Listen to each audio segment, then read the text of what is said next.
ഭാര്യയും ഭർത്താവും ഒക്കെ ആവുമ്പോ അവർക്ക് അവരുടേതായ ചില തമാശകളും കാര്യങ്ങളും ഒക്കെ ഉണ്ടാവുമല്ലോ. എനിക്കാണെങ്കിൽ ഒരുപാട് തമാശകൾ പറയാൻ അറിയാം.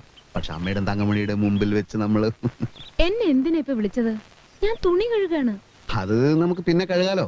അതിന് മാത്രമുള്ള പ്രശ്നം എന്താ? പ്രശ്നമല്ല, ചില നർമ്മ സംഭാഷണങ്ങൾ, ചില തമാശകൾ.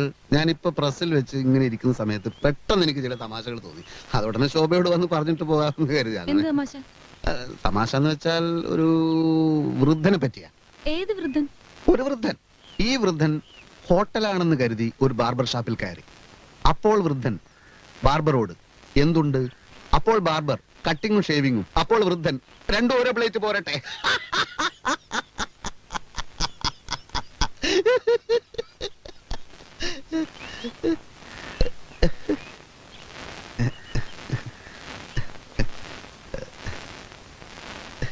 ഇതെനിക്കിപ്പോ പ്രസ്സിൽ വെച്ച് തോന്നിയതാണ്.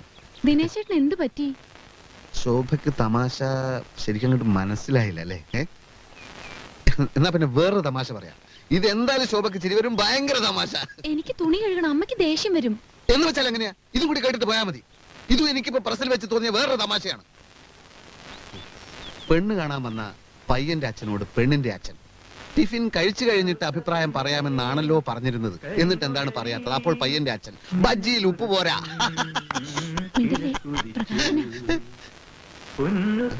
എന്താ ശബ്ദമെന്നറിയോ? ദിനേശ് ചേട്ടൻ കാലത്ത് പോയത് മുതൽ പാട്ട് തന്നെയായിരുന്നു ഇവിടെ.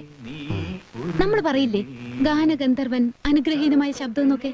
അങ്ങനെയൊക്കെ പറയാറുണ്ട്. പക്ഷെ അതൊന്നും അവന്റെ മാത്രം കഴിവൊന്നുമല്ല. അതൊക്കെ പരമ്പരാഗതമായിട്ടുള്ളതാണ്. എന്റെ അച്ഛൻ പാടുമായിരുന്നു, ഞാൻ പാടും, കുറച്ചൊക്കെ അവനും പാടും. ദിനേശ് ചേട്ടൻ ബാത്റൂമിൽ പോലും പാടുന്നത് ഞാൻ കേട്ടിട്ടില്ലല്ലോ. നീ കേൾക്കാത്ത എന്റെ കുറ്റാണോ? ചുമ്മാ പുളു അടിക്കല്ലേ. മനസ്സു നിറഞ്ഞ നൊമ്പരമേ